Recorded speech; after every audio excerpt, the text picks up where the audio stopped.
Well, good evening, everybody. It's the Cryptid Huntress. I'm Jessica Jones. Thank you guys so much for being here tonight. Boy, do we have a really cool show for you guys lined up. Not only have I done remote viewing, a session on this target tonight, I had my team, I had some volunteers from I guess you call it our remote viewing team. It's really my Bigfoot research team. But some of my remote viewing friends actually volunteered to help me out tonight with this target. And so we have a lot of really cool, interesting data.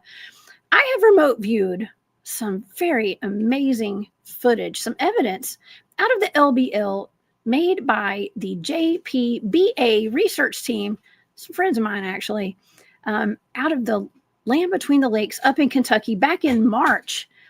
They happened upon a pretty fantastic beast of LBL and got it on video through their thermal. And so we have remote viewed it. Okay. And I think the data is going to be pretty cool, but more importantly, having my friends here who took this video is way more cool. And they're here to talk about what they found and how it worked out, how they interacted with this cryptid out there. And wow, y'all, hold on, buckle up. Okay. Cause we're going down a wonderful rabbit hole tonight. And we are going to be exploring this beast of LBL tonight. So if you guys would like to follow along with the remote viewing data tonight, out of respect and privacy of some of my friends, I did not post all of their data on my Patreon, but mine is there. So you guys, I think I did post my friend Susan. She did do a pretty amazing stage 3 drawing. And so I did post just the drawing in there of hers. But you guys go over to my Patreon and become a member if you would like to follow along with the data. Okay. And just go to patreon.com/the Cryptid Huntress. And I've got some pictures and all sorts of interesting things in regard to the LBL over there and the beast of LBL. We have covered the beast of LBL from not this particular beast, but other beasts in prior shows. And so this could be some of the best evidence that I've seen so far out of the LBL. But yeah, if you guys would like to see my list of events, I am going to be speaking at some conferences coming up. The next one, I believe, will be at the Full Disclosure Now conference down in St. Petersburg, Florida. That's July the 15th through the 18th. If you guys would like to meet me down there, please come see me. It's going to be great. I do have a discount code for tickets. If you guys want to get your tickets, please use this discount code right here. And if you're listening on podcast platforms, go over to my YouTube channel or to my website, thecryptidhuntress.com, and get that discount code. All right. Okay. Well, I ain't wasting no time tonight. We're going to bring my guest up because I have Joe and Pat and BF Bud. I got Bud here. I was actually just out in the woods camping. Well, I didn't actually camp. I just went and hung out at the campsite with these wonderful people a couple weeks ago. That was the weekend that I had that weird creature encounter when I left the base camp that night. And that was there with them. Okay, so let me read the intro and give you guys a dose of what we're talking about tonight. On the night of March the 15th, 2025, a group of researchers were spending the weekend at the land between the lakes in Kentucky and had been weathering bad storms and flooding, hail, and down trees. As the storm subsided, the group took a drive through the park, thermal imaging devices in hand. After watching a group of coyotes hunting a deer and observing some other forest animals, a large white-hot figure emerged in their imaging camera. A large figure, it stood on 2 legs, it moved around slightly. It even turned to the side. I'm going to let them tell you the story about this figure. It's up for debate. It does appear to be a Dogman. It does. When I saw the full video, and I have seen the full video, I thought, well, it's probably a Dogman or a Bigfoot. And so tonight we do have the data for that. And so I would like for my audience to please help me welcome to the show tonight my good buddies. Let's see, we'll pull up BF Bud first.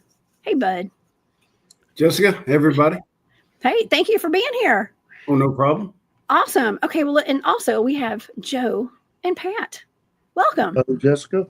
Thank you for having us. Thank you much. Of course. Thank y'all for being here. I have so much fun out in the woods with y'all. Y'all are fun. Oh, thank you. So are you. Well, thank you. Thank you very much. And, actually I had seen a little clip of your video over on our friend Star Fox's channel.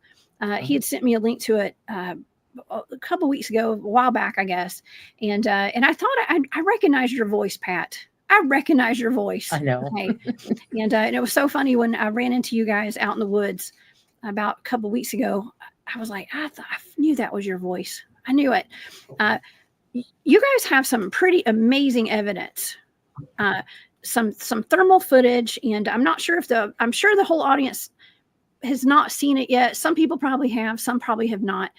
Could you guys tell us a little bit about what you guys experienced, where you went, and how? First of all, let's just say how did y'all get into this? Are y'all Bigfooters? Y'all have a research team, right?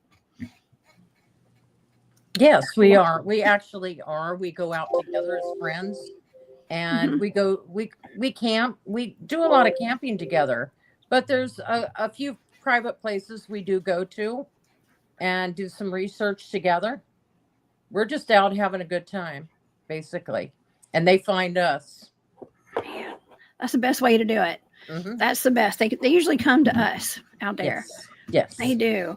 Okay, well, you guys had planned a weekend out at the Land Between the Lakes. Had y'all ever been to the Land Between the Lakes before? A couple times at least. I think all of us have been there about twice or three times, something like that. Oh, how many times you been, Bud? How many times you been? 3. Well, that place at is least notorious. 3. I don't know how many times. Oh yeah. Well, that's awesome. That place is notorious for having Dogman encounters. And I've had a couple of people on my show that have had Dogman encounters out there, including my friend Cryptid. He lives out that way, and he's had some pretty intense encounters out there with Bigfoot and Bigfoot and Dogman. So you guys were out there. It was storming, right? Let's get into what happened that weekend and why you guys were headed out that way, and then what the conditions were when you got there. Okay. Well, first off, I would like to thank North American Dogman Project for all their help. And there is video up there, and there is video and pictures, and you can hear a little bit of our encounter through my voice that I'm telling it as it happens. And there's some, I believe there's a little bit of recon footage right off the bat. I wanted to be able to thank them for all their help and support. Awesome. Thank you. Yeah, thanks to them and to Kenny. I actually just put a link to Kenny's video in the chat tonight. Okay, so you guys go check that out. It's the full interview that he did with you guys a couple weeks ago. Yes, definitely. Awesome. Okay, so shout out to Kenny Star Fox. And okay, well, you guys were headed out to some of my friends. I love Wayne and all the guys at Manimal Research. They were having a weekend excursion up there, if I remember correctly. And you guys were headed to that? Yes, we were. We got invited by Bud and Angie, and we didn't know the weather was going to be as bad as it was, but during the trip we kind of figured it out that we got a call that that they had called off the major part of the trip, and that weekend was hail predicted, up in lots of wind, high wind, and heavy rain. And we made it just outside of Memphis, and we got a phone call about they had called off their part of it, and we talked it out, and we just kept on going. We already had us a cabin in LBL, so we've been on, all of us. Nice. Yeah, that was smart to go ahead and go on up there, and you got a cabin. You weren't camping out in a tent or anything, so you would have been safe, I would think. Yeah. I heard that y'all had to cut some trees down and stuff that they got in the road on the way in. Was that Bud? Yeah. Me and Angie didn't get there till late Friday, and we was talking to Joe and Pat on the phone. We was only about a mile away from the cabin, and I told Joe, said, hey, we got a tree down the crossroad. And since we were staying in the cabin, I didn't have my truck and all my camping supplies and stuff I carry in it. So Joe said, heck, we ain't too far from there. We'll just come and see if we can move that tree out of the way. So yeah, Joe moved it far enough out of the way with his truck so we could get around it, and instead of going 20 miles around again. So, but yeah, it was tornadoes and thunderstorms and hail, and I mean that's why they canceled that trip. Because I mean, like Joe said, we'd already made plans to go, so I mean, I was going. Period. So. Oh yeah, it makes me wonder now. Maybe that's the best time to go out there and do some cryptid investigating, is right after a big storm when there's, first of all, nobody's crazy enough to be out there, right? When there's tornadoes. If you look at it from a hunter's perspective, the best time to go hunting is right after a major front goes through. And once we started driving that night, I bet we seen 100 deer, we seen hogs, coyotes. I mean, you name it, it was out, because they was hunkered down for the 2 days them storms hit. That Thursday and Friday was nothing but tornado warnings and everything. So. Ooh. Oh my goodness. So you guys got out there and what happened? Go ahead, Joe, Pat. So Bud and was late getting there Friday night. We made a big round the Friday day. We were able to get out because the front hadn't hit there real heavy yet. And by nightfall, we went out a little bit with a thermal that night. We didn't have, we had some game, but we didn't have a whole lot. And then we turned around and waited on Bud and Angie to get there. Then found out, thank God, they got a reception that they couldn't get to the cabin. I said, well, my truck, I just felt that we could pull it out of the way, but really I couldn't.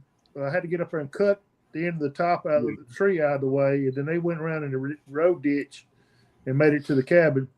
So the next day, the weather moved through to a point, so we were able to get out. So we went out and done some daytime venturing, going around looking all over there, wherever we could, try to explore the place. We hadn't been there enough to really get a good idea what's all there, but it's tons of road net, tons of places to get out and look.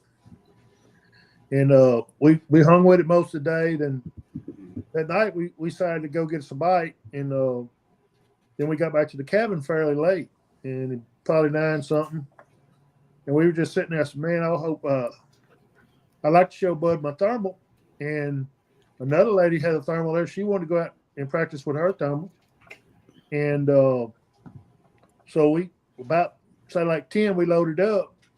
And we got on, started three per vehicle. We went real slow, about 10 miles an hour, just started thermaling on both sides of the road when we could, and one side if that's it. But there was just tons of stuff out that night. Like Bud said, they was all over. And then we got on down, and Miss Pat's riding behind the driver, which was me. Bud's riding shotgun, and she's throwing out the back window. And she starts saying, I got something, boys. I got something. And then we're seeing this because we're linked to the phone in the truck, in the front part of the truck. We're linked to a phone. So me and Bud actually got to see it at the same time. And the item looked really tall and big and wide at that time. When we first seen it, I wish we'd have had a recording of it, but we didn't, have a recorder part on or the audio on either, because it does both when it records. Mm-hmm. And then we went on, and Pat stays on it, and we pulled up even with it. And then that's when the major part of the recording started, and we found out we had something. Oh, yeah. I'd say y'all had something for sure. Yeah. You did. I mean, what was your first reaction, Pat, when you saw that? When you saw that for the first time, what did you think it was? Well, for one, Bud and I were exchanging the thermal back and forth. And he had handed it back to me for a break. And if I hadn't been practicing with this thermal Joe and I had been going out a lot down here in Louisiana for the past 2 months prior to going to LBL. And if I hadn't been doing that, I might not have caught that. The leaves were off. There was no green on the trees.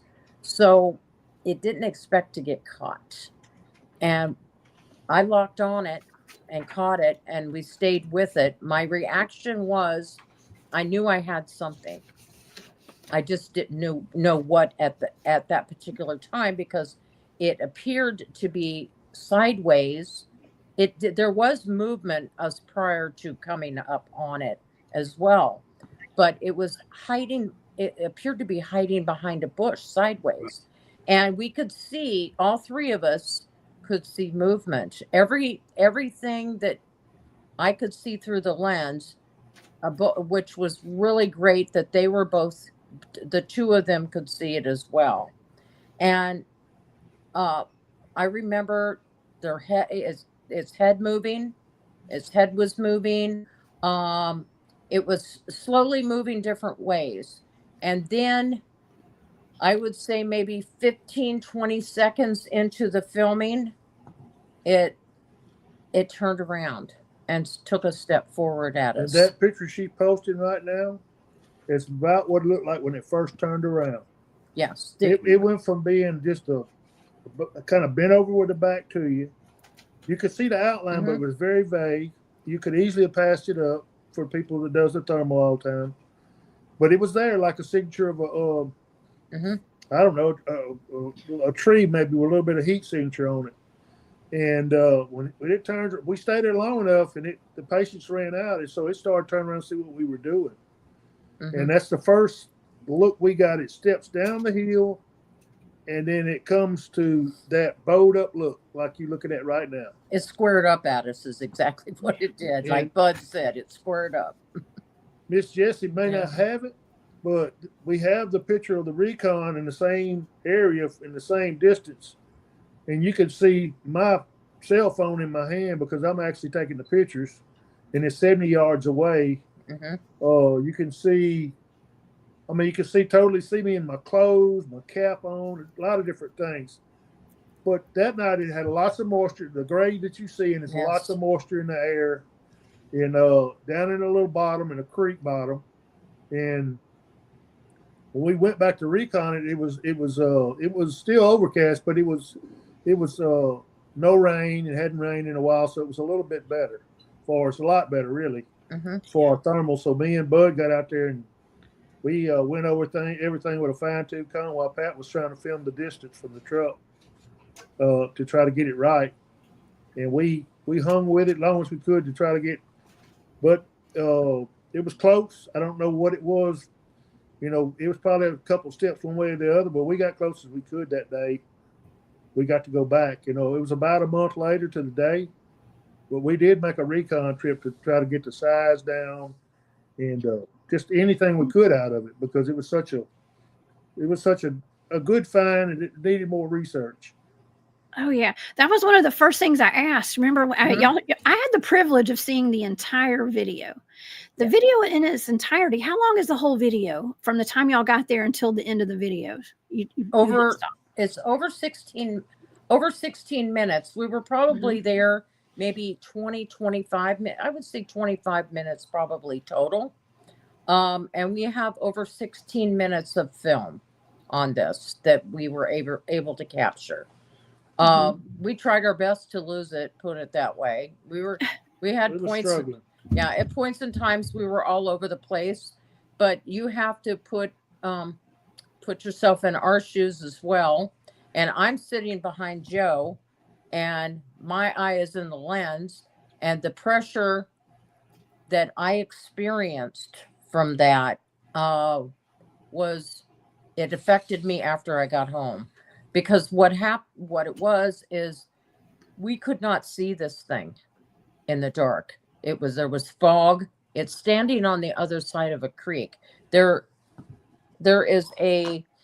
was, I guess, a little bit of a corn patch right there, cornfield right there. Then it was a small wooded area.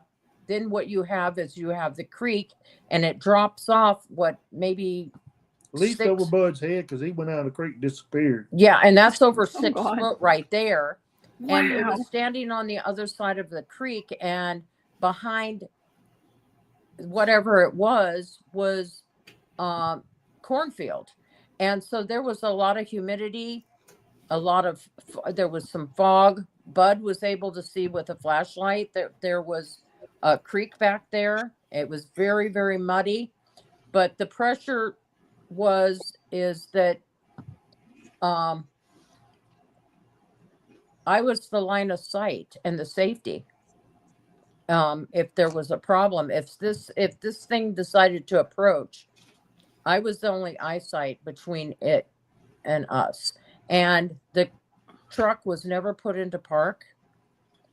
Joe's foot was on the gas and the truck was running. So yeah, well, it was on the brake. So there's a little bit of vibration. And like I said, we were kind of looking all over the place. We were trying to find this thing. And if there was more. So like I said, I'm still processing that. And that's pretty much Yeah. it. Jessica, we Yeah. really didn't get his Pat. She was on the gun with the Yes. recorder and it's a 25 by 384 AGN Rattler 2 rifle scope. What it is. Now we don't have it on no gun, but we bought it so I could do for that much as it costs. I wanted to have dual usage for it because it's very high for those things. I don't care if they say that's the cheap one or not. It ain't cheap. None of that stuff's cheap. No. For the flip. None of But it. It's even an the expensive lowest hobby one we is got. cheap. Mm-hmm. Yeah. You could send your kid to school for what it costs. Some of that stuff, it's just unreal. And but anyway, we were able to get I don't know what things, I don't know all that stuff, but go ahead. Okay. Well, one thing here is we did notice. I'm going to take it up to where Bud takes the camera, and Bud can take it from there. What I did notice is that it was large. It was bigger than what it appeared at that distance. We are thinking it was probably about 70 yards away. But like I said, was close on that. He was dead on. Right, but Bud was close on that He shot. was saying it's 70 yards. That's what he said when he stepped out of the truck and got back in. I said he was dead on. But Yes. by what we could tell. Yes, and so the thing is we noticed that it was when it moved, it was very slow increments. It even put its hand up over its face. That it appeared to be doing that. We could see the elbow. Everything was very slow shifting, and it had an exit route. It had a way to go. We don't understand why it didn't take it. We do not understand that because it stayed there. But everything was slow. Everything was calculated. It appeared the way it moved, its reaction to things. It appeared to have intelligence, and it would hide from myself. It would hide from Bud at points and times, but Bud got out of the truck and came around and took the camera from me. Okay, Bud, you go from there. Well, we stopped recording, 5-10 minutes because it wouldn't move. And finally I said, Pat, if you don't mind, give me that camera. I'm going to take that thermal out and I'm going to go at him. If there's one thing that gets my goat, I hate these instances. You see people, hey, there's a Bigfoot. Well, if that happens to me, I'm going at him. Yeah. Yeah. I mean, it may turn out bad, but I'm going to get on film. I'm going to get on film him tearing me apart. But so I told Pat, I said, that thing ain't moved forever. So give me that thermal. I'm going to go at him. So I got the thermal and I started going at him. And then our buddy got out of his truck. And he came out in the field. So I tried to get that thing in the thermal for some scale with our buddy. I tried to get him in the picture. I don't think I did a very good job of it, but I was wanting to get him and that thing for scale. And then I checked our 3 and I checked our 9 o'clock. I checked our 3 o'clock just to make sure nothing was coming to our sides. So I walked out about 3 or 4 steps in that field. And that last step, I sunk to my ankles. I should have known that. But as I'm sitting there filming it just stayed squared up at me, and I'm like, man, this thing ain't moving. It ain't, what's going on, So I just went back to the truck, and I hated getting Joe's truck with all that mud. So I tried to clean it off as good as I could, but But I just gave it back to Pat and let them. But yeah, it stopped moving for 5 or 10 minutes, and I said, "Man, I'm tired of this. I'm going to flush him. I'm either going to flush him, he's going to attack me, or it's going to be a tree." You know? Right. Well, that's what we tried to do. But the whole thing is everything was very, very slow movements. Remember how it shifted from one side to the next, but very, very slow, very calculated. Well, the way I see it is that thing didn't know we could see him. I mean, we didn't. That's what we concluded. Yeah, I mean, I think what are them people doing? Are they crazy or what? You know? Yeah. I actually, the first time that I saw that video, I come from I've been doing field research since 2011, and so I always have a skeptical mind a little bit. And so I was like, well, what are the options of what that is? Yeah. And what I thought when I first saw it, I said, okay, it's either a Bigfoot, it's either Dogman, a Bigfoot, or it's a person. Yeah. Okay. And so that's why I was so excited, because I to see the entire video, I was pretty set on that. That thing's either a Bigfoot or a Dogman. Yeah. After I saw that full video, I was like, there's no way that's a person. It's a cryptid. It's a cryptid regardless. Sure. Yeah, it's got to be with them weather conditions. It's, I mean, what idiot would be out there walking in the woods with trees falling down from the winds? It didn't make no sense. No way. My first interpretation, I told Pat, I said, if this thing ain't got shoes on, we got something. Right. Because it's either a cryptid of some kind or somebody. And we didn't sit there and say, well, it's just till we looked at it. That's the reason why we didn't get so scared right off the bat, because we didn't exactly know what we had. We just knew it was there. It happened real quick. And people, you're not ready. I don't care who you are. It don't seem like you're ever ready for these things like you think you would be. And it don't just don't go as easy. I mean, you plan it in your head what you're going to do, but like getting back to the camera being shaky and everything else is, everything is like We did I decided to walk out to leave this thing there without getting a copy. I mean, getting a good video of it. Yeah, when I decided to walk out the thing, I mean, we hadn't planned. We just planned on driving around thermal the whole night. Well, so I had on my slippers. I didn't have my boots. I always wear knee-high boots when I'm out in the woods, and we just plan on cruising around and enjoying ourselves that night. So you had on your slides. Yeah, right, exactly. He didn't even have a good pair of Crocs on. Yeah, well, if the old lady, I mean, if the wife would let me buy some Velcro, but she won't even let me buy Velcro shoes. Exactly. But when Bud did step out of the truck, it hid on Bud. It turned to the side, and then it turned its back to Bud, and it stayed like that. Because at one point, Joe had shut the Joe had turned off the recording, had hit the button for me and stopped it, because I guess he figured he had to download it because it had already been 10 minutes. And we had decided to light it up, and we tried and we couldn't see it. The only thing we could see was a creek. And this thing tried, like I said, it tried its best to hide from us at that point. But as soon as Bud got back in the truck, it turned back around and it showed itself again, which was very strange. It had an out. That's what's so crazy about this. So it showed intelligence. It showed that calculated movement. I even yelled at it. I told it to go back too, but I even yelled it. You say some crazy things. You are never prepared when it hits, ever. And you might say cuss word or something. Oh yeah. Well, that's what I'm known for. I'm just my mouth starts running. I don't know what you remember the end of it. That really offended me. I don't know if I can go with them anymore or not, the way she talked.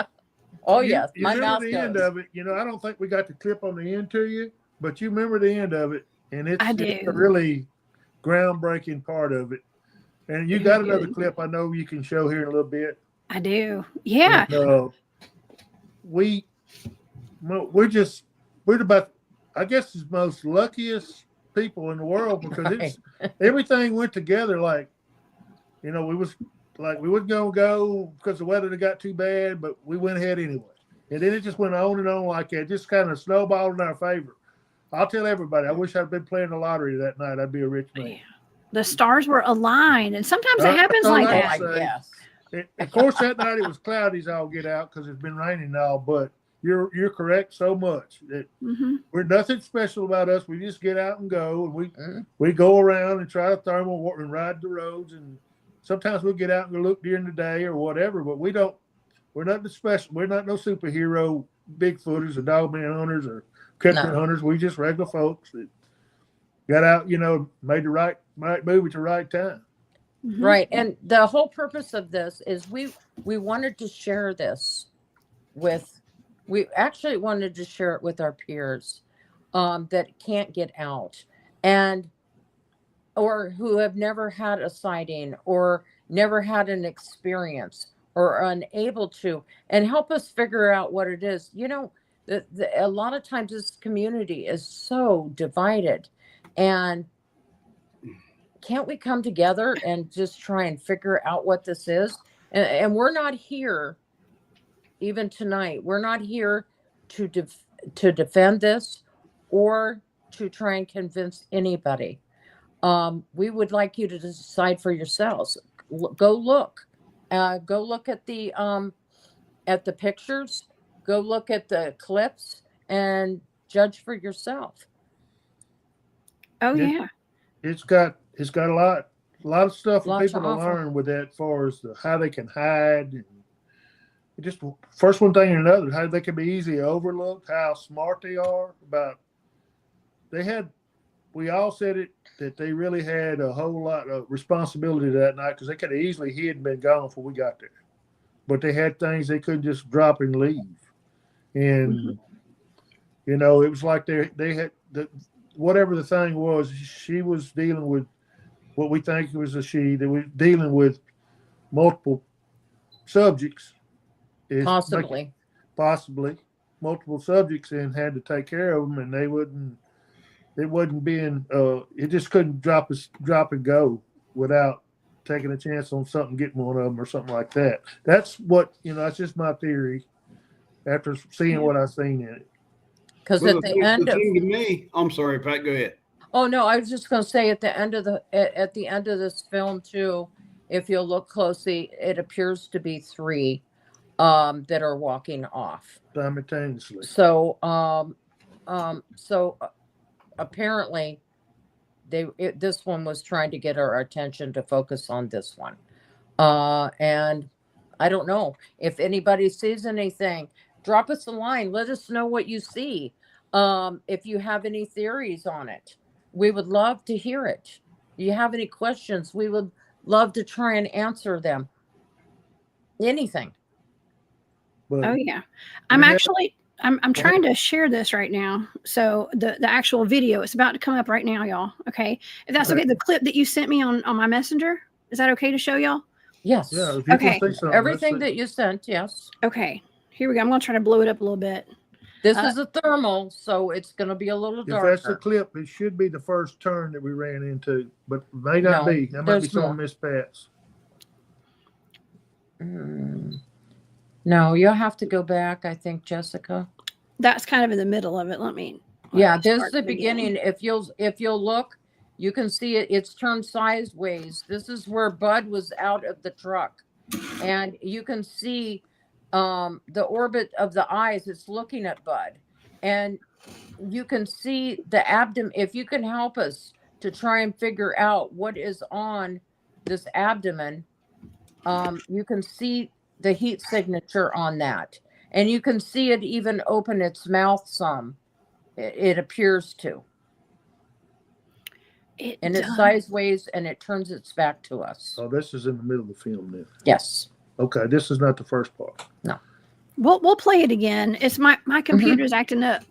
Okay, a little bit. So it'll play over. We'll play it through here, and then we'll go back and play it one more time, so everybody can really get a good look at it. Now, it's when it turns its head, it definitely looks more like a Dogman when it turns its head, and you can see the side view. It has a snout on it. You see how well it hides when it ain't got those lighted places there? It's hiding from us. Here it goes. It's this beginning. It's incredible how it gets. it shows that white spot on the left. You know, when it turns, you can see different parts of it. But at other times, it's like it's hiding behind, like Bud said, underneath a cloak or something. It ain't a cloak, but I mean, it looks like it's hiding underneath a poncho that to hide the heat signature away from. Remember that, Bud? Yeah, that video I sent you of my thermal evasion suit. Yeah. Yes. He's got a Malar suit that because he's military trained for different things to hide from that. But this thing's steady moving. We just didn't realize it at the time. Yeah, it's pretty incredible video, and like if you like break they it said, down frame by frame or second by second, it stays on the move. Even though we're shaky on our end, but it's steady moving.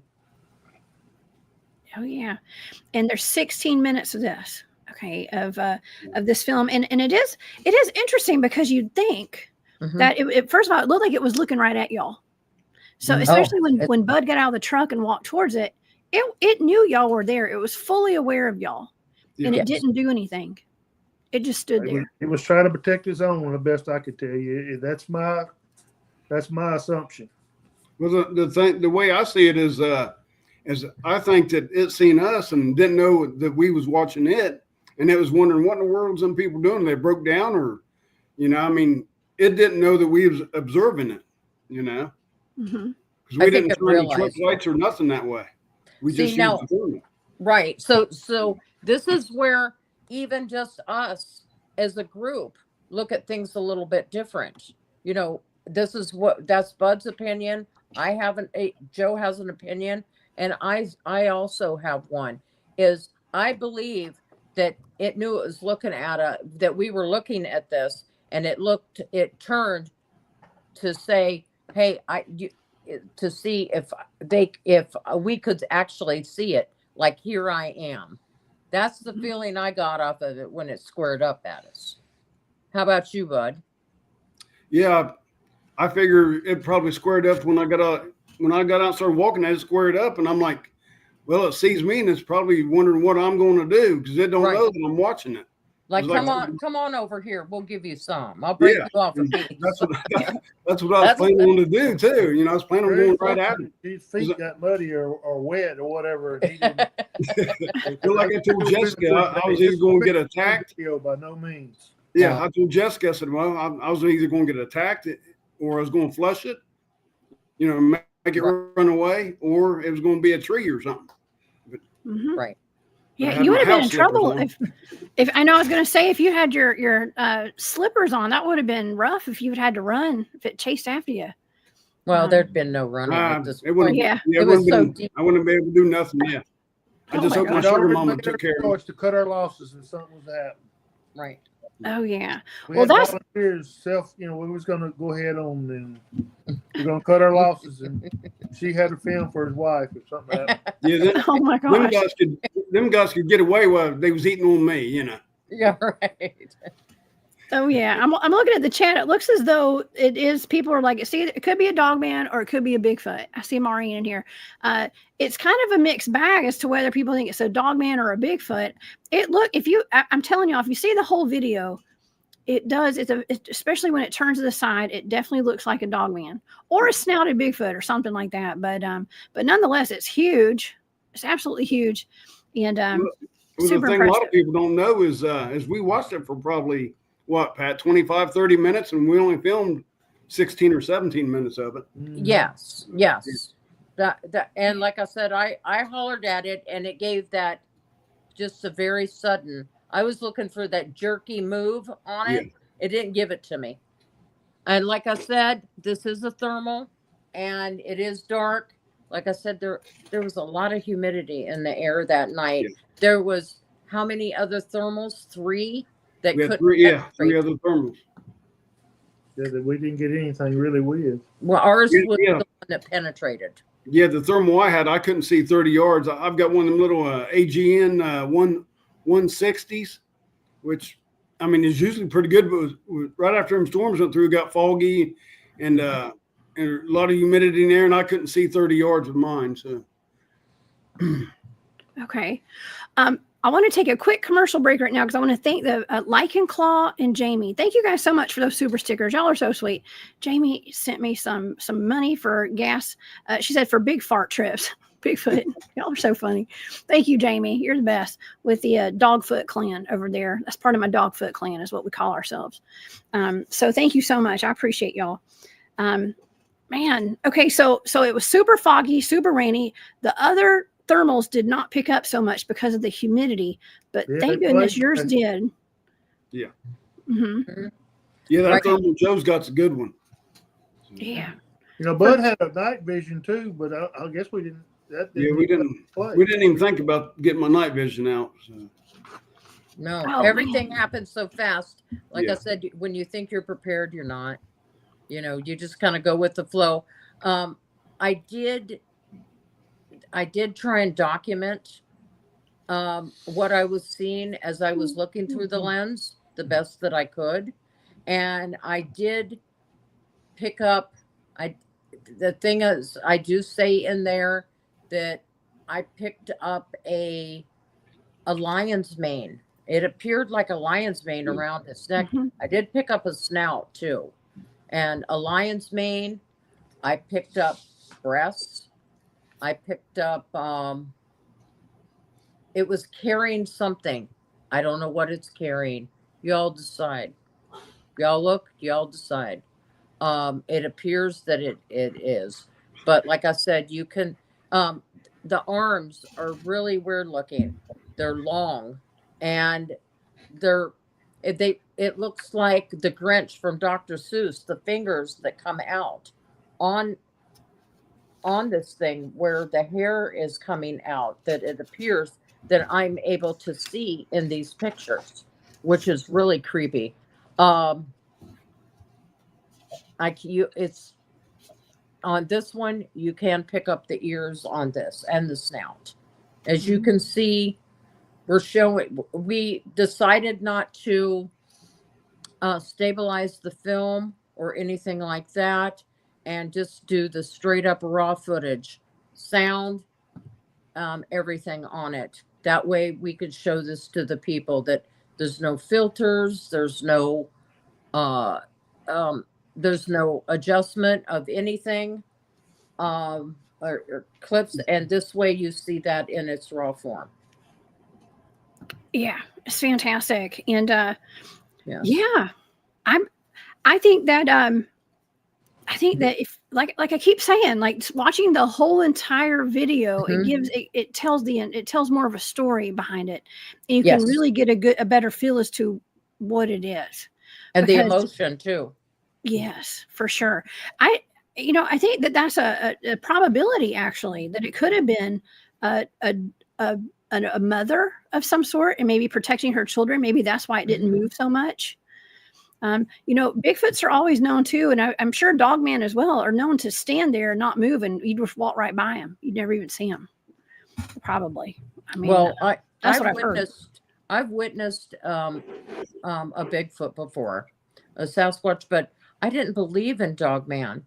Put it that way. I just thought, it's just, they're mistaken it, mistaken identity, that it's just another species or something of Bigfoot, just like when you have a north Bigfoot, you have a southern, like your skunk apes and what have you, just in different areas of the United States and terrain. That's what I was figuring. I never believed in any of that. I was actually looking for little people. Oh, for little people. I was talking about those lately. Oh, I was obsessed. I just want to see little people. I even said it that night right before we saw that as we're driving down the road. I want to see little people. Well, this is what I saw and what we were able to film. And we're thankful that we were able to film this and release it and bring it to the public for them to decide what it is. Oh, yeah. I sent a couple more pictures. Did you get them, or can you look at them? Let's see. I'm going to try to pull them up over here on my other computer. Yeah, the one that Buzz is on the left, and I'm way in the back there. That's pretty close to about the distance that thing was. This is the recon photos. That's the 17th of the next month. How about this? Okay, I'm going to share my screen again. How about that? Okay. And we'll show them that way so we can blow them up. Let me, and by blow them up, I mean make it bigger. Okay. I Okay. want to show people that I'm sitting there holding my cell phone in my hand you can see it on my left side. And that's what a cell phone looked at like from the area. Not that one, but it's the next one over. Okay. But there's one. There's the Recon. Oh, that's a video. Let me go. And the as other you direction. can see, it's a little bit brighter because the weather's clear. Yeah, that was taken. That's the next one down. If you can get That that one there. Okay. That's about the distance it was away from us, best we could tell. And if you look there in the back, the guy Bud's there in the front, about I say around 50 yards. I don't know exactly what it was with him standing there just over in the berm behind the field along the creek over there. Then I'm behind across the creek and on the other side in the back, the guy in the back. And that's me holding my cell phone. I'm actually taking a picture from 70 yards away, and she's back at the truck trying to get a correct picture of it. I have the actual thermal in her thermal. hands, and I'm taking a picture from where I was at. And that's and that's the actual picture or the That's video. the actual picture. Yes. Yeah. Now, That's humidity I know difference. we wasn't exactly perfect but we were close as we could get at that trip to where it was in the distance of being about the right distance away from the road and so forth. And you fellows are over 6 feet tall, right? Y'all are Both pretty of tall. us 6'2" or better. Mm-hmm. Yeah, I'm 6'2". Looks about the same or bigger. You know, See y'all. the difference in y'all looks bigger people than y'all. at 50 yards and people at 70 yards plus, how much difference Oh, we yeah. are. Mhm. You know, Wow. it makes a difference. Just that little It bit of does. difference goes a long ways. You have don't you have a clip of it turning around as well, which would be great to show the folks in And the it's chat. stepping down, probably that same one. Is is it? the same one. I think it might have been that video that I just about pulled up. Let me start this over again. I'll share my Okay, screen one more that time. it would be great. Yes, to that's share a that good with the one. chat. Now I got a ball cap on in that picture in the back. Bud has a ball cap on, I believe, in the front, and he's holding his GoPro in his hand. And back here in the back, I got the black subject is my phone in my hand, and we got it on white hot. And Okay. you can plainly see the phone in my hand. That you can't see that on this creature, whatever it is. I mean, you just don't see the same lines and things. And it was upright the whole entire time as well. Okay. I think this is it actually because its head's turned to the side. Yes. You should turn it towards you and come down the hill. I Let don't me know. make Joe, put Picture that- bigger. If you could, that would be so great if you could. Is that the one that Let me try to. that it turns around and yes, that's it. This is where that it comes There it out is. and It just this turned is around. the beginning. If you're able to, okay, That's when it goes from being it turned. I might This have is something until we got something. yeah. This is where it pretty much bowed up at us right here. Yeah. Is It steps down, and it comes around. it steps forward right at here, as you can see. And I didn't let it go long enough. I could see that.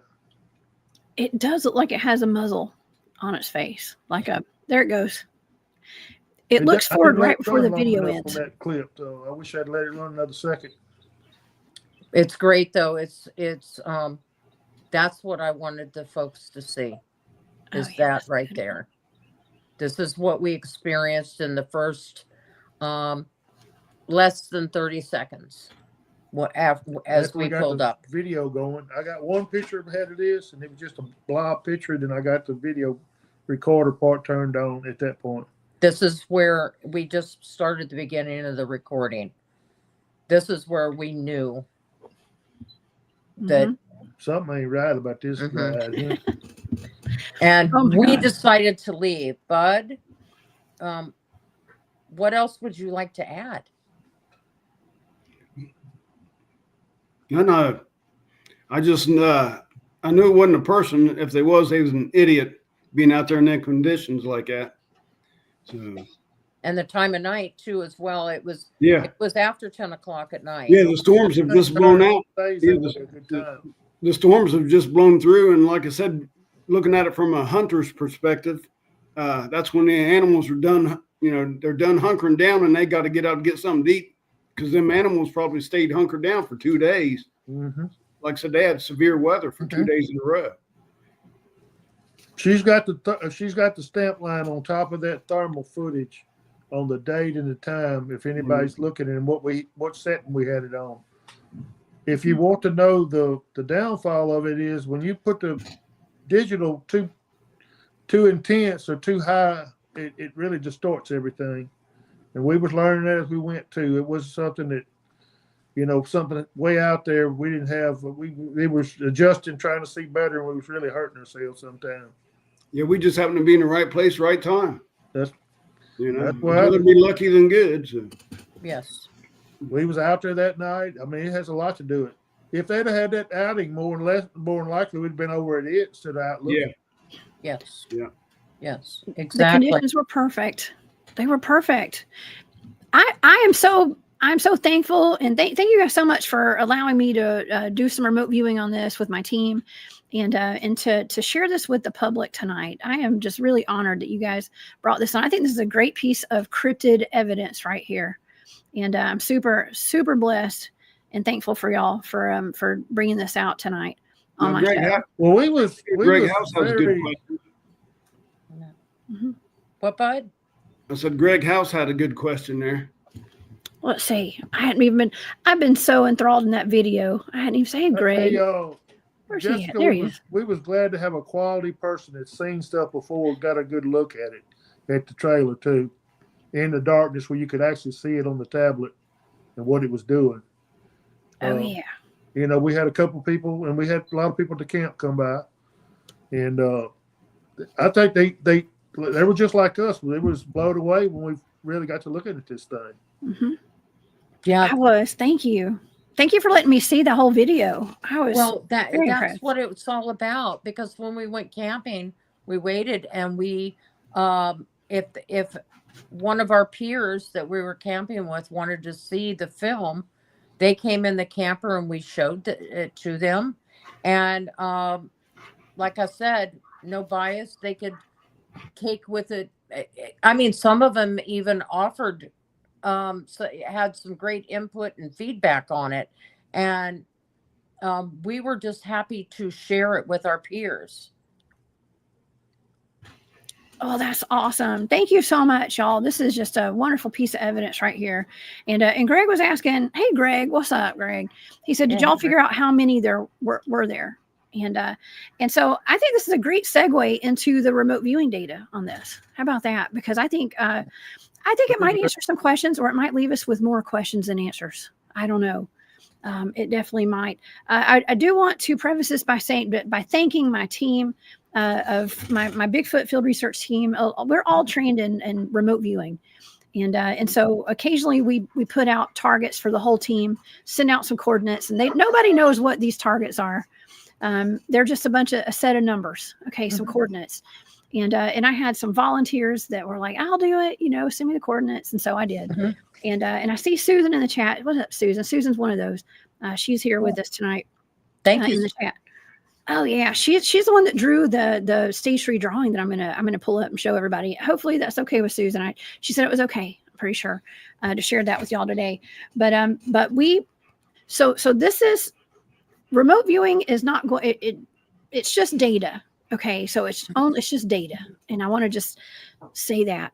And here, let me stop sharing the screen. I think we've seen that video is amazing. Okay, so like I said, it's just data. Okay, but a lot of times it can give us a lot of answers, and just help us look into things a little bit more. It's a great tool in the tool belt for a cryptid field researcher. It really is. And so I want to start off by, I guess my audience knows kind of how this works. And what I do a session where I sit down and we start pulling data out of the ethers, basically is what we're doing. We start channeling this information. And I'm just going to go through some of the sensory data. And I combined all the data from all the different sessions that my friends did who were remote viewing this. I just kind of combined it all together. So let's go over some of this data. Okay. So here's my stage 1 data is like our ideograms, and and some of the ideograms were life form, man-made, land, vegetation, space, and vegetation. Okay, so right off the bat, we were picking up on some kind of life form in vegetation. Okay, so it's kind of, you know, it's kind of general right there. But we were all picking up on being in a field around a lot of like in a woods or forest, and there were observers. Okay, which is interesting because these are blind targets, y'all. Observers, bystanders. Something was in a foreign place that could have been y'all, or it could have been this thing. I would say it could have been this thing that y'all were videoing. But I did a deep mind probe on it, y'all. So I actually asked it some questions towards the end here. You guys are going to get to hear about. Okay, and so let's see here. So I can tell you that actually it was Susan who's in the chat tonight. She was picking up on a really horrific smell kind of right off the bat with whatever this was. And, something that was dense, large, wide, nervous. Okay, she and I both were picking up on, like I said, we're out in a field, grass, a fresh smell. She said nervous, but it wasn't like a bad nervous. And she was in an open field, and she kept saying, "Where am I?" Like something she was picking up on, like something that was saying, like, "Where am I? Where am I? What's going on here?" And I picked up on something. Let's see, the grass, the vegetation. Okay, so here's some interesting words, y'all, that I wrote down: destiny, allowing, a moment in time. I was picking up on a living organism, something that was stationed somewhere, a lookout. I actually wrote down sniper position. Okay, sniper position. I don't know. A view from above, a wrench in the engine, messed up plans. I think that's interesting because you guys had kind of had some messed up plans that night from all the storms and everybody canceling on you guys out there. But something I picked up on, I wrote down: carry off, carry all, smoked out, and flushed out. And but I think you said something about flushing something out, right? So yeah, try to flush. Well, that means to make them run off in hunting terms. Yeah, you try to flush game. You know, rabbits, whatever, grouse. Oh well, yeah. You got sniper position too, which would have been me with the thermal, because it's a thermal scope. Oh yeah, that's right. Yeah. No, but you got, you're a sniper. You're sniping it. It's a thermal scope. That's funny. And I am looking at the subject, so why couldn't that be? You can look at it that way. I don't think she snipes at me. Oh my gosh, that is too funny. Let's see. Let me show you the picture. One of the pictures here. Okay, this is the one that Susan drew. This is interesting because look, she drew a bipedal humanoid right there. It looks like a human, but she's not sure. We were both picking up on something that was like a human, but it wasn't human. Okay, that's what the consensus on the data was. There was something that looked, it was kind of human, but it was definitely not human. Okay. This picture is interesting. Does this kind of looks kind of like where you guys were, right? Now these are blind targets. Yes. She had no idea what she was looking at, and there's I don't know what that circular object is right there, but it looks like a person or a humanoid. Maybe it's whatever y'all are looking at. And then she wrote down grass in the middle right there, like separating you guys. Maybe I was thinking maybe the circular object was your vehicle, but maybe it was something different. Does this make any sense to you guys from your perspective? Yeah, that field actually had corn stalks, not grass, in it from the year before. Corn stalk. Where the grass was at. And that laying down treetop appears on the thermal like kind of a round subject. Yes. You know, that's one thing helped us get back to pretty close to what we thought the subject was that the treetop was down. It was an old treetop, had been there for a long time, but it still give us a good waypoint to get back to. Okay, very cool. Yeah, you had mentioned those corn stalks. That's right. I've forgotten about the corn. The cornfield. Yeah, man, it stalks just like that, kind of. Wow, Instead that's of interesting. Grass, that was corn stalks there that were cut down. Maize is a form of grass too. Yeah. Oh my gosh, that is so cool. Okay, well here's some of my some of the data. Okay, that I had. Now, like I said, that I was picking up on a large animal. I literally wrote down a large animal. This is some of our data combined. Humanoid, Okay. Mhm. So whenever humanoid comes up in data, a lot of times that's not a human. It looks kind of like it could be a human, but it's not. It's a humanoid. So that could pertain to Dogman. It could pertain to Bigfoot. It can pertain to pretty much anything. But some of the data was actually even picking up on underground bunkers out there as well.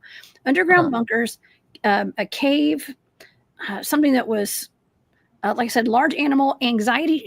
We were all picking up on anxiety and a nervousness out there. A lot of It's anxiety. got a vibe. That area, that whole thing's got a vibe to it to me. Oh man, that's what When I you get hear. the LBL, you feel a vibe to me. Mhm. That ain't just right there. Just anywhere we've been, it's that way. Wow. Let me tell you something really, really interesting. Something that I have never gotten in a remote viewing data, a remote viewing session, was throwing energy at you. So whatever this remote viewing target was, the data was suggesting it was throwing energy at y'all. Throwing energy at you. Maybe that's why it was standing there in like a standoff. Maybe it was trying to do that I could see that. infrasound. We Maybe. didn't have anything, did we, Bud? Did anything outstanding that you felt while we were there? I didn't. No. I didn't feel anything, but it would have been a good time for something like that to happen, as long as we was there with it. As far as the distance make a difference, I don't know.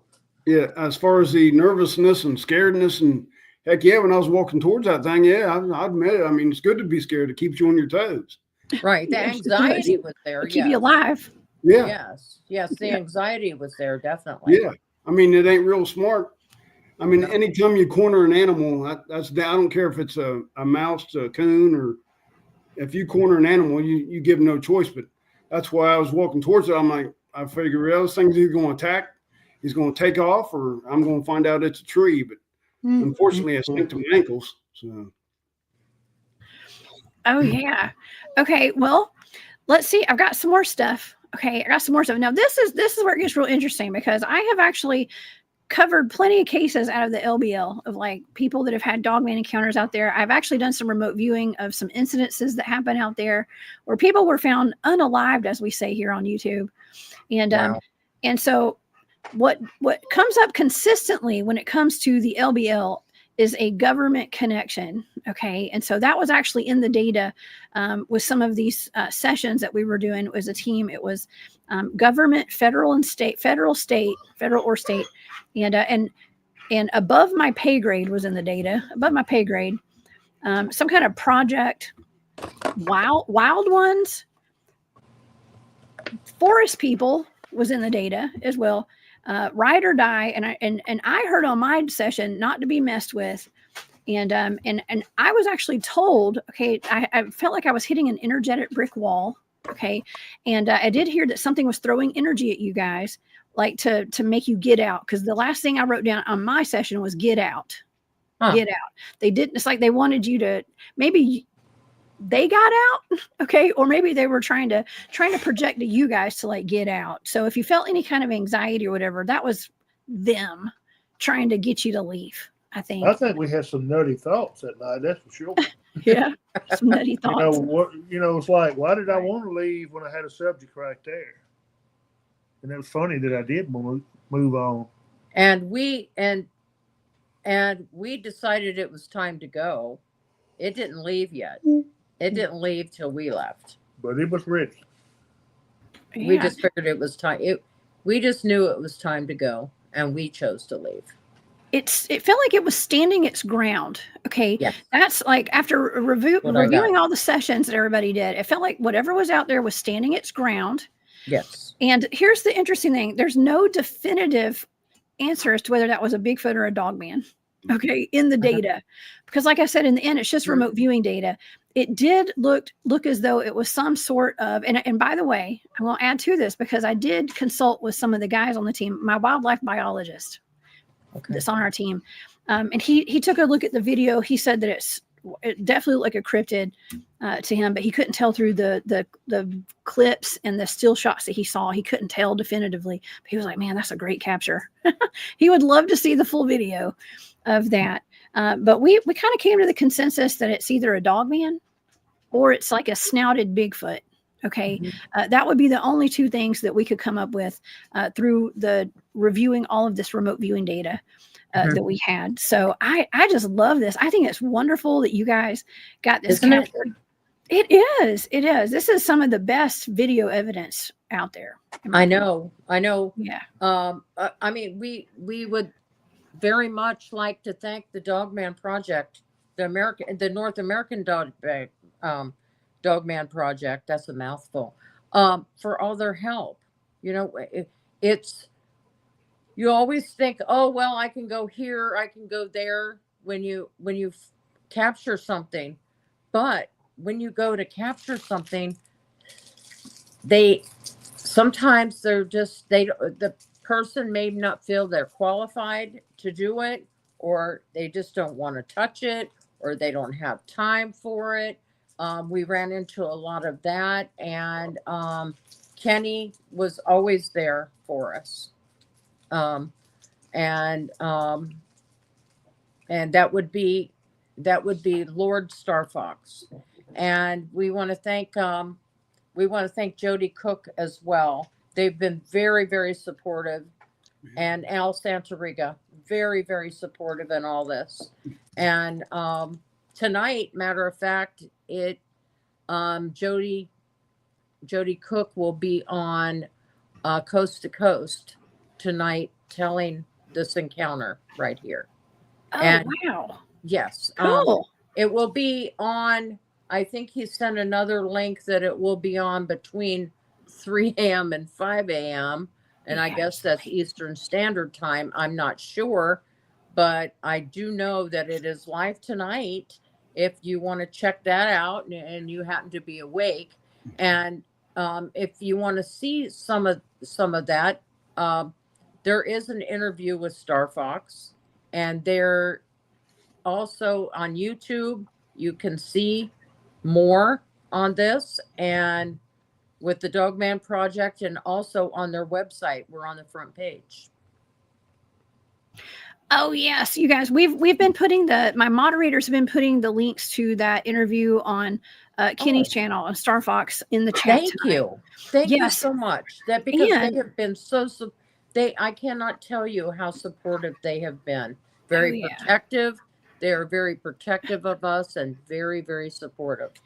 And we want to thank them. That's great, because you guys did reach out to several people, right? When you were, when this happened, and we've been spending our time trying to talk to folks. Yes, that was, in the field to give us a little bit of information about this subject and just the film in general. And nobody has any answers. Maybe that's why we're presenting it to. I still think there's a lot to learn there in the film. And a lot we probably will learn later on that's still in the film we hadn't seen. But I think it's for the people that in the subject, I think they can learn from it about what this thing did, or how it reacted, or how it could hide so easily when it turns away. Just a lot of different things going on there that I was noticing that, you could easily drove by it when it had it back to you. You never would have known it. Easily drove by with thermal and just missed it. Night vision wouldn't have picked up on it probably from that distance because it don't have a thermal image of outline. And the thing acts like it just didn't realize we could see it. It was I guess its cloaking abilities kind of went haywire with the fog. But it just hair or something. Well, they say that I know that we've done some testing of like the hairs and stuff, and they say there's like chlorophyll in it, or chlorophyll, so like some kind of plant base or something. So I mean, that may help with the adaptive camouflage they have out there.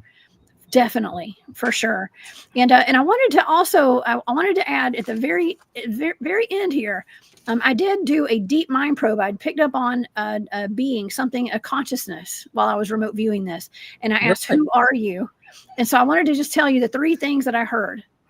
I said, "Who are you?" I said, "I live here, always have, not human." That's wow! And that's all I wrote down. I was like, "Okay, not human."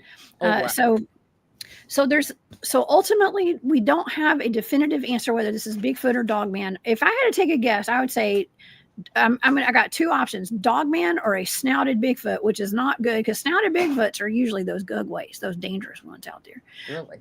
But here's the thing: we hear all these stories about like dogmen attacking people and people being unalived at the LBL and stuff. But this dogman, if this was a dogman, I think it could have been. And by the way, I don't think we picked up on I don't remember if I wrote down how many there were out there, because I think that as a consensus, like as all the data went, everybody was just focusing on that one, I think. So not to say there weren't more out there, but I think that we were just more focused on that one, I guess.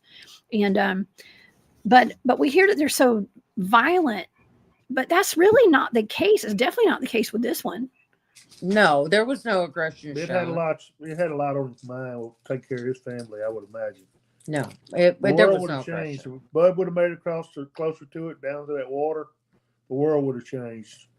I I think just things would have believe- changed if thank goodness. Did y'all study mud the was there. sex of it, or did you already say? No, we didn't pick up on anything like that. It was pretty general because these are blind targets, so Okay. nobody even knows what they're looking at at all. Right. And so it didn't. Now, if you'd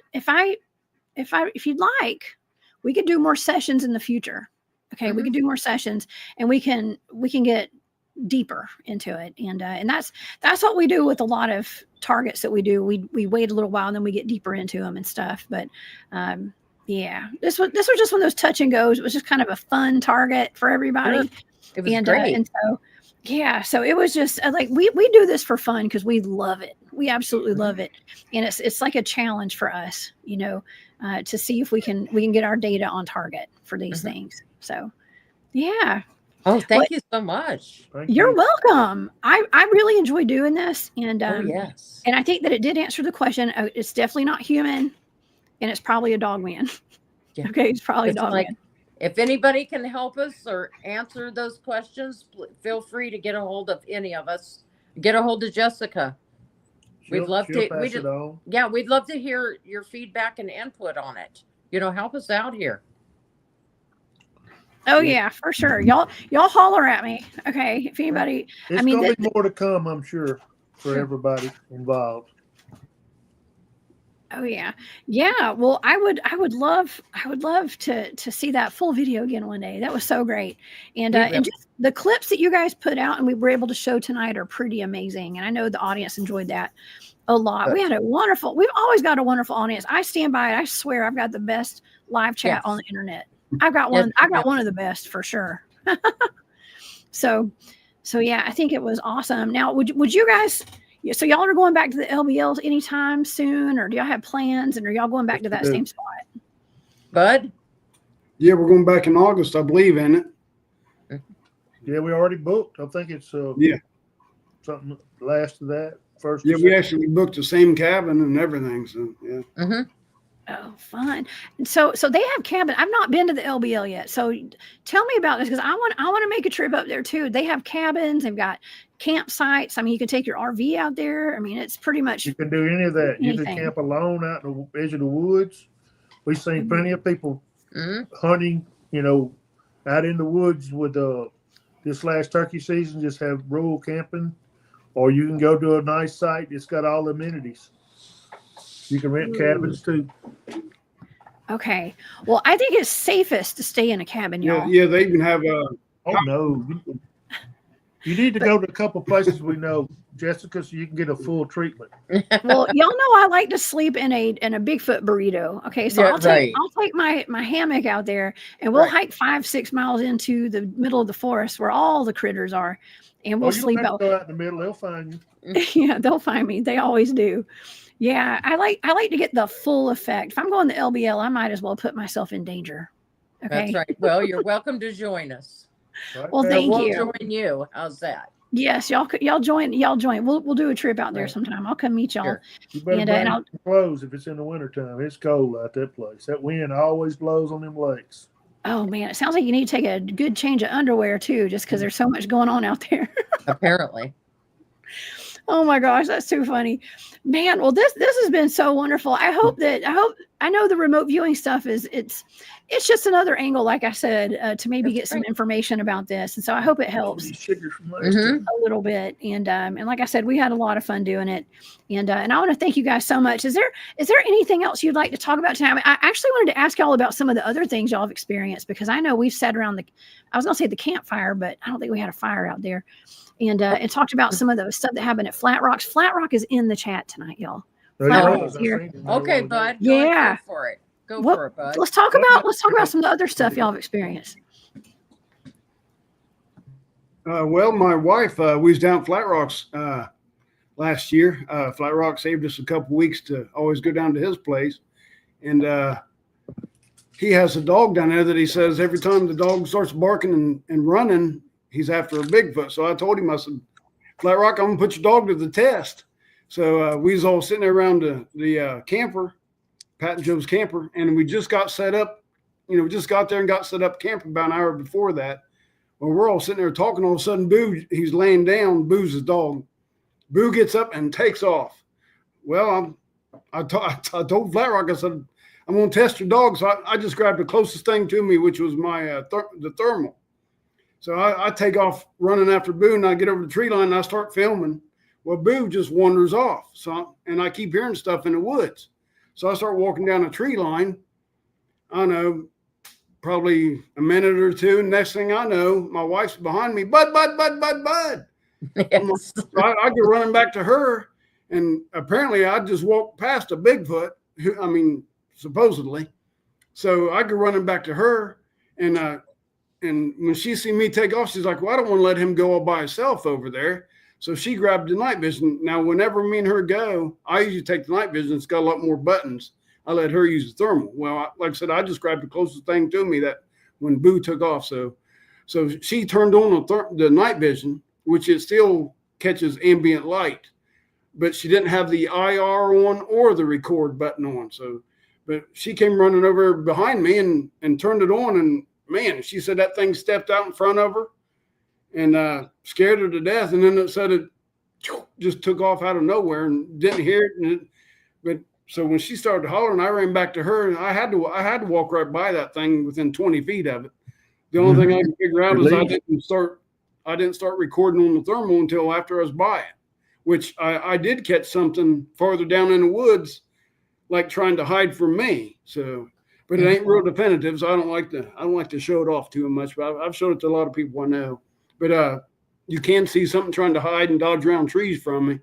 And then my wife started hollering, so I ran back to her and freaked her out. She shook for an hour and was pale as a ghost for free. So right. And Flat Rocks is the best stuff we've got. And we're going back here this end of September. So Flat Rock's got some great encounters out there. Now, I don't know how I'd feel about living with Bigfoots right there on my property. That would kind of freak me out a little bit. And he's talked about how they look in their windows and hit on the side of the house. Leah's asking, could you put a collar cam on the dog? Man, we need to get Boo a collar cam. Okay, that's what Flat Rock needs. Let's all get Boo get Boo a camera for Flat Rock's house. That would be amazing. Wouldn't that be awesome? It would be. She wrote. Yeah, she roll over. Yeah, Flat Rock he could start like a whole YouTube channel with Boo's collar cam, y'all. Okay, no kidding. I hope Flat Rock's still in here. Oh yes, we've had. I remember the one night. It was on Sunday night. It was right after our friend Jody left, and she's a trained classical singer. And she actually even taught classes at the college. And she can mimic. Flat Rock let her listen to one of the yells. And she stood there and she walked to the wood line and she mimicked one. And she didn't realize one was right there, mimicking right back at her. You can all see that on the Fun Adventures with Bud and Angie. There's 2 trips to Flat Rocks. And it will show all of us and our crazy selves and the little shenanigans we do, and they love it. We always have a good time. Yeah, we always have a good time. And apparently they love it because they always come in. This last time when Angie had her sighting there, there was one sitting 45 feet away from us. 45 feet is how far it was, sat there and was watching us. And what they do is they come in. I have several recordings of them coming up to the camper and doing things. We had, but let me see, Bud and Angie had just went to bed, and that's when you had the one whoop right there by you in your truck. Yeah, I could hear it crawling up to the truck, and it sounded like Right. it sounded like it just went whoop, like, "Hey, are you awake?" You know, we just went to bed, and Angie was gone. I wish I could sleep like that, but so Right. I mean, I could hear it coming up through the woods. I mean, and I like parking as close as I can to the wood line, and you could hear it coming through the woods, and then it just went whoop, just real light, like, "Hey, are you awake?" You know, Right there in the truck, right there at him. Yeah. And then and the thing is Flat Rock, myself and Joe were sitting outside the camper visiting, just sitting right there, and less than 50 feet away, one comes to the edge of the wood line and screams at us 3 times, and it sounded just like Jody. She had just left. Yeah. And it hollered at us 3 times. And at that, and what was really strange is Bud had his recorder going. I had a recorder going, and both of our recorders stopped, which was really, we never had that happen before. That is wild. It sounds typical when you're out there dealing with Bigfoot, though. Well, naturally, because that would have been a really good catch. Let me see. We did an experiment. We do little experiments. Angie and I decided to go into this one area, the grassy area. It's like a big circle down further away from Flat Rocks. And we took chairs and we sat back to back, and we had our little thermals, and we had a camera on us. And let me see what we did. We had a recorder, and we sat in the dark there, and we played different sounds. And we got some reactions. A couple of them we shut off because it was that the one we shut that Angie we got a little nervous about it's called culling. It's where the Swedish call their cows in. Ancient calling, and we got a little feedback from them with that one. And it kind of reminds you of that Ricola commercial. Yeah. Ricola.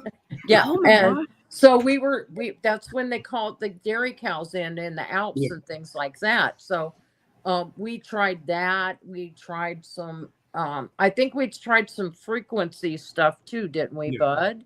Yeah, you guys did, yeah. Yeah, and we sat out there. I don't know. I forgot how long we sat out there.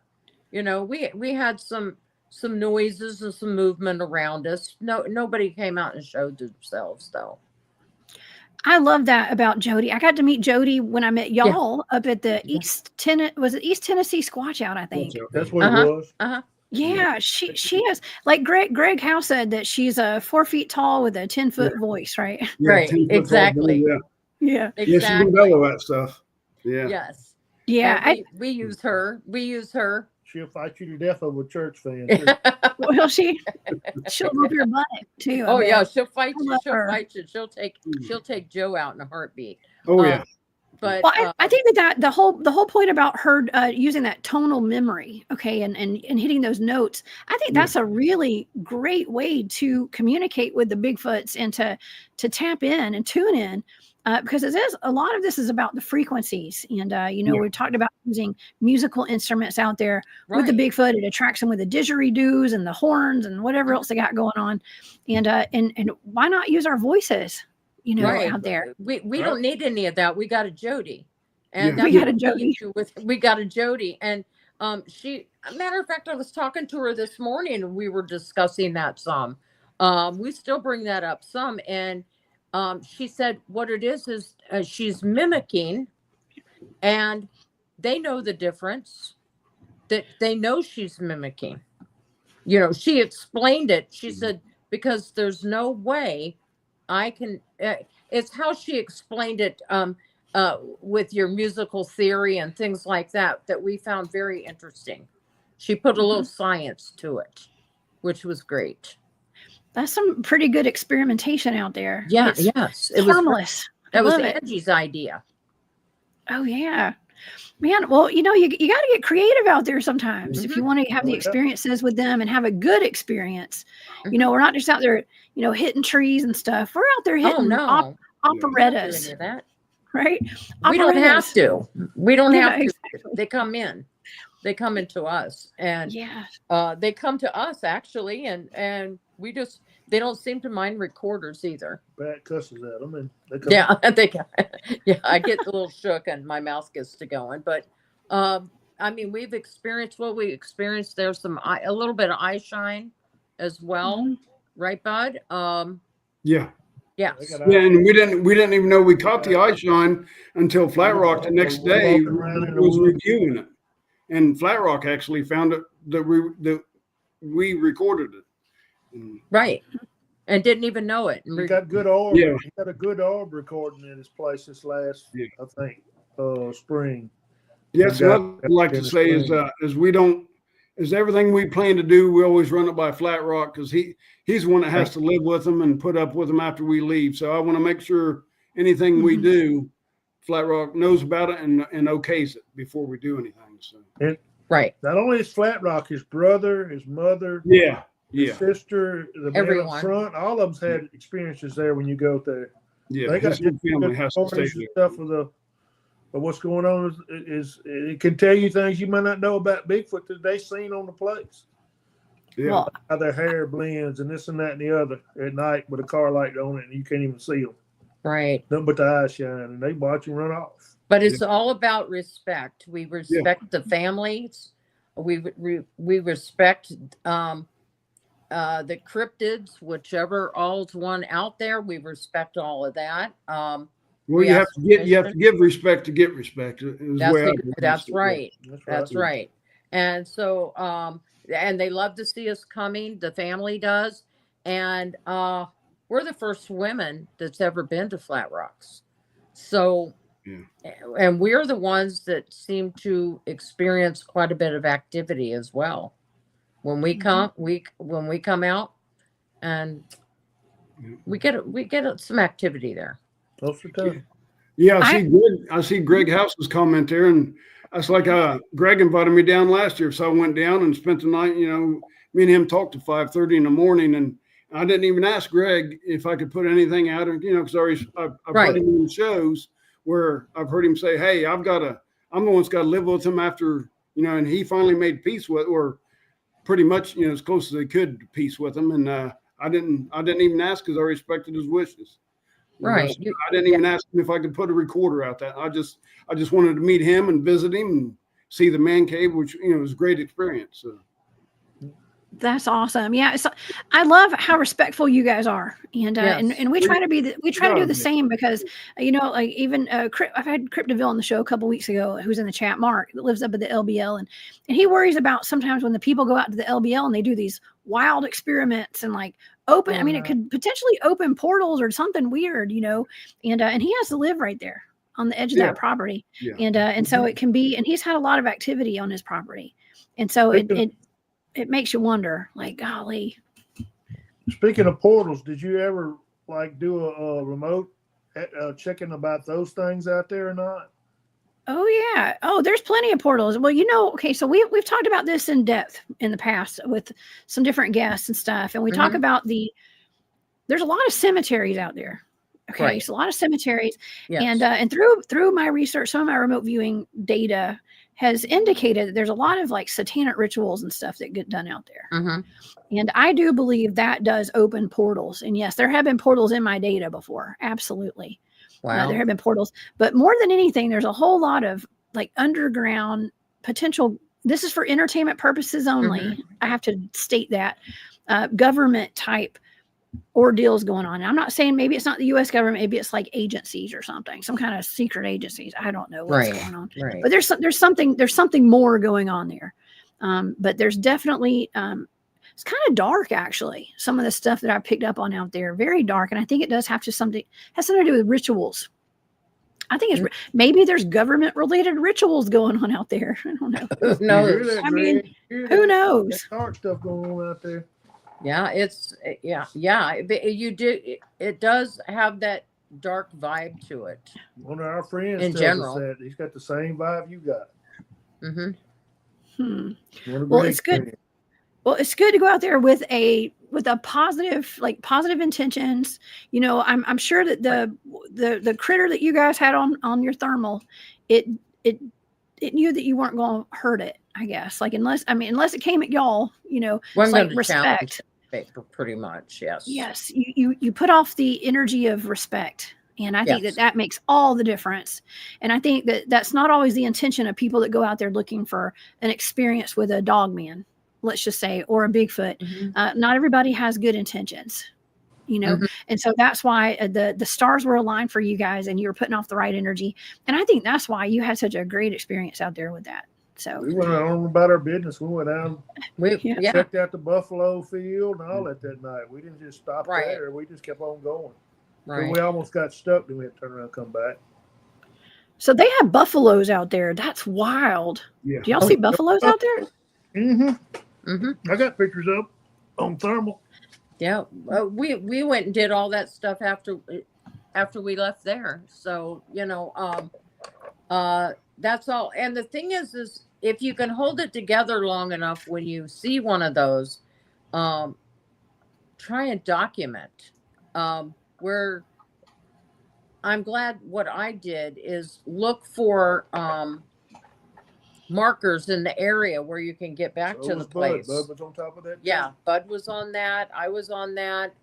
Document what you're seeing, even if it sounds silly. I said some silly stuff in there, you know, and you'd be surprised what you go through is you stammer.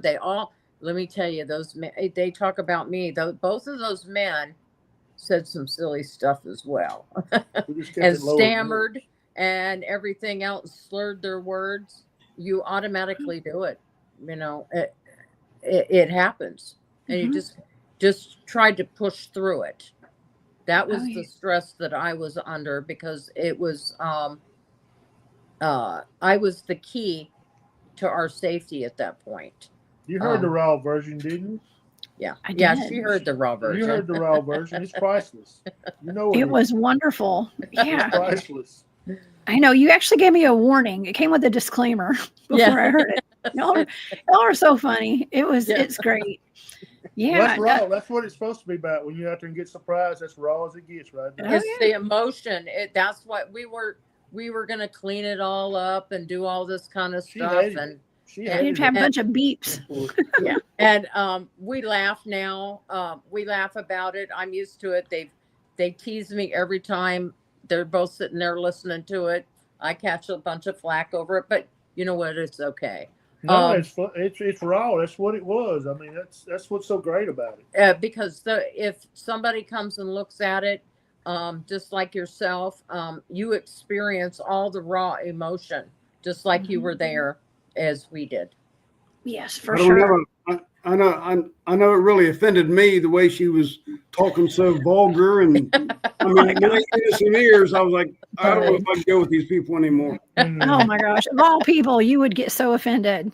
Oh yeah, exactly. Right. And it took the woman's mouth, right? You never heard that kind of language before. Oh man, I've been out in the woods with y'all at least twice, so I know better than that, bud. I know better. With us one time to LBL or something. Or the Flat Rocks, where you need to come. Flat Rocks. Right. You know it better than we do, or as well as we do. Right. Well, as a matter of fact, y'all, Flat Rock is going to be my guest next Saturday night. A week from this Saturday, he's going to be my guest on The Hunt Saturday night at 10 p.m. Eastern, 9 Central. So everybody better tune in. This is going to be the first time he's been on my show, on my channel. I cannot wait. Wow. Yeah, this will be our first time. That's right. He's in high demand. He just hasn't been on my show. I've asked him, y'all. I've asked him, and I'm so excited. He's been in the chat tonight, and that's so wonderful. I appreciate that. Also, who's in the chat is my buddy Greg Ogles, and and he has spent some time with the LBL. He's also spent some time with our team out at the Meadow, where we have, I guess we've documented a portal. He says I saw a portal at the LBL. Right. So right. We've met Greg before. Amazing. But at Flat Rocks too, there is a little bit of paranormal as well. I caught my first EVP there. It the dog was running around the corner. What happened is all this when Jody let out one of her calls, it was like roll call, all surrounding us. And then Boo took off after one, I guess, running down the side by the camper. And I pick up on my recorder going, voom, voom, voom, is what it said right into the recorder that I had sitting right there on the table.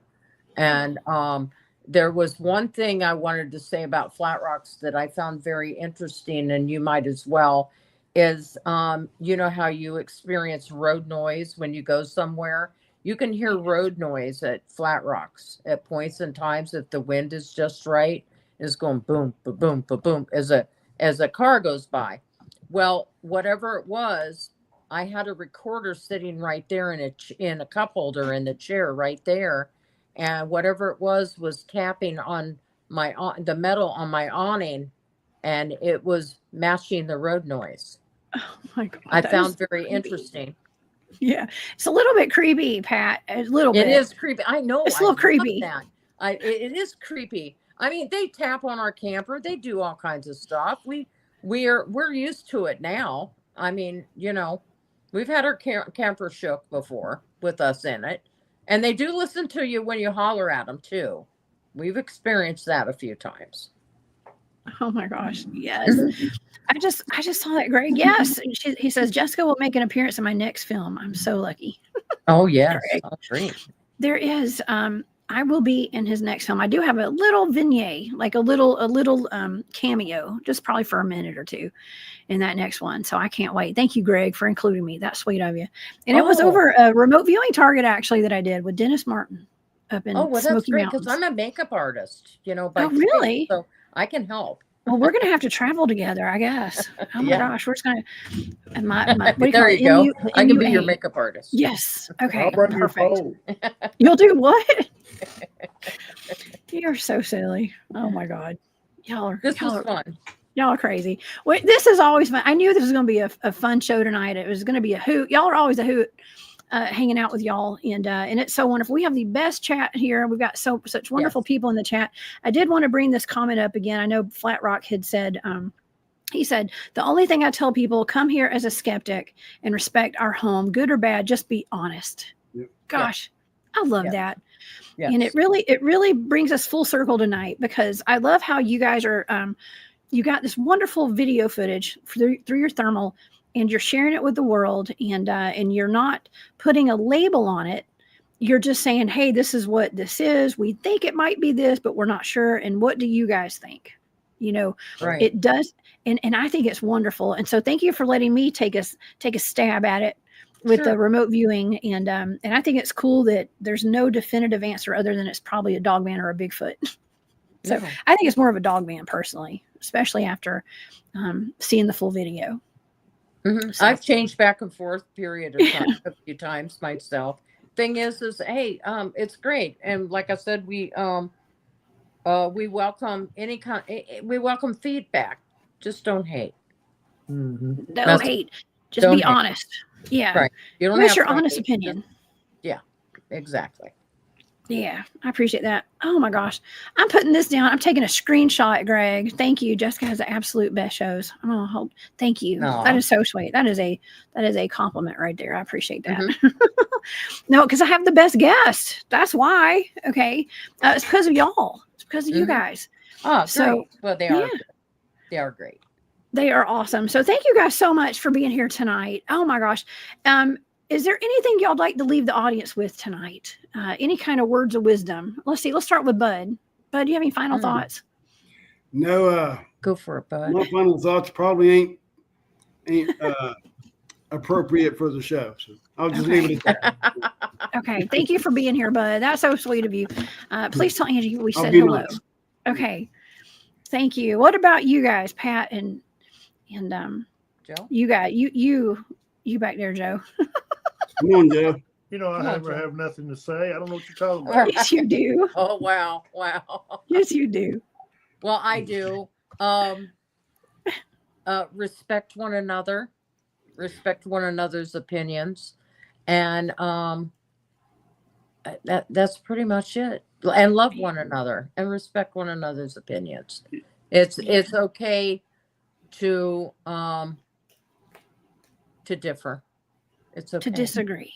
to Yeah. disagree. It's Just because you disagree with somebody, don't mean you hate them. no. Thank you. It's cruel. It's not necessary. You know, just respect one another's opinion. That's all they are. What do I say, Flat Rock? It ain't no fun being good. No. Flat Rock said, same old Bud and Joe. This whole Well, I mean, one thing we do when we go out, or anytime I go out, if it ain't fun, I ain't going to do it. And I try to make it That's fun right. for everybody. And, you know, I mean, I do this for fun. Mhm. So, That's what we do. yeah. Me This too. whole- That's the best thing. experience. This whole tape and videos, both of them together. If you know the subject matter, I don't think could be ever explored enough. They could be somebody could get something from this, and there may be more of them in the future that we'll have to be everybody be looking at and running across. You don't know. I mean, it's just one of them things that you know. What you was talking about the government having deals, maybe that's the reason why they have runs of them, and then you don't see nothing for a long time. Then all of a sudden, you have people like back to back having trouble with it. I don't know that. Hell, saying this could be Dogman and the bunker stuff scares me just as much as the Dogman stuff does. Right. Yeah. That was whatever that could be, Jessica. That was a lot. That's actually, it comes up repetitively in the targets that I'm giving, these blind targets that I'm giving about the different things that happen in the LBL and the different locations, like the coordinates of the places. There's a lot of underground stuff going on there. A lot. Right. And I think there definitely could be a connection between the cryptids and that. Right. That's why it's important to have a buddy system too. Yeah. Don't ever go out by yourself. Never go out by yourself. Mm-hmm. Oh yeah. No, it's not. No. And what I always tell the audience before I leave, I always say, please don't live in fear, y'all. I know we're out here chasing these monsters, so y'all don't have to. And, no, exactly. This is our bingo. We're in our 60s. Yeah. This is our bingo. Okay? We went back for our recon mission. Nobody had nothing but the cameras that we had and whatever. We didn't have. We just went out there and done it. You know. Then we went back during the night another time while we was there, and we did some more footage and stuff at 2 different times. And there could have been something around there, but we didn't experience anything that that trip. It just, we've been here all this time and most of us ain't had no bad encounters or nothing. So it took us 60-something years to get to that encounter. So I don't think it's going to be around for another one. I mean, right. The averages is not there, but there's more fun to be had. Just try to keep an eye out, but yet not stay out of the woods. Just keep on doing your thing. I mean, you come this long and never really, had bad experiences. But every once in a while you hear of somebody, but it's not often. Right. It's not often, especially away from that place. Pass it on to the next generation. Yes. You know what? It's funny because I think some of the best people I've ever met in my entire life were out through Bigfooting. Yep. Some of the best people, down to earth, honest, truthful, great people. These boots on the ground, researchers and just people camping and all these events that we go to. It's wonderful. So if you guys get a chance, y'all come out and hang out with us sometime and come to some of these events. And that's another thing I'd like to say is me and Angie do it to have fun and to meet everybody. Most 99% of the people we meet are great people. Yes. And, we enjoy meeting people into this. I wonder if it's because we're all a little bit crazy chasing Bigfoot around the woods. Kind of. Yeah. Because we're all a little crazy. Everything else. So. I admit it. I'm a little bit crazy. We got to be. But anyways, this has been awesome, y'all. I hope y'all will come back and see me again and come join me again. Okay? Please do. Y'all come see me. Maybe we'll do a Saturday night show one night. That'd be fun. Oh, yeah. Okay. Oh, yeah. We'll go on the hunt. And keep on keeping on, y'all. Go get us some more footage and bring it back and come back on the show too. I love it. I just love it. You guys are doing great work. I know, That's and it's gonna help too. Thank you Of for course. everything. Of course, of course. Like I said, sometimes we leave with more questions than answers, but sometimes we get some answers. And tonight we're just out here having fun. And I hope you guys will please come back and see me, y'all. If anybody wants access to the data, it's on my Patreon. If you guys would like to go check that out and come back and see me Saturday night. I have Troubles coming on. He's out of LA, and we're going to be talking about his elf encounter in LA and his lineage, where his grandmother or his great grandmother was an actual skinwalker. All right, so this is going to knock your socks off, y'all, Saturday night. So please come back and see me at 10 p.m. Eastern, 9 Central. And Bud, Joe, Pat, thank y'all again so much for being here. Thank you. Please stay Thank safe you. out there. All right, y'all. Well, everybody have a wonderful night, and we will see you guys back here on Saturday. All right, bye, y'all. Bye.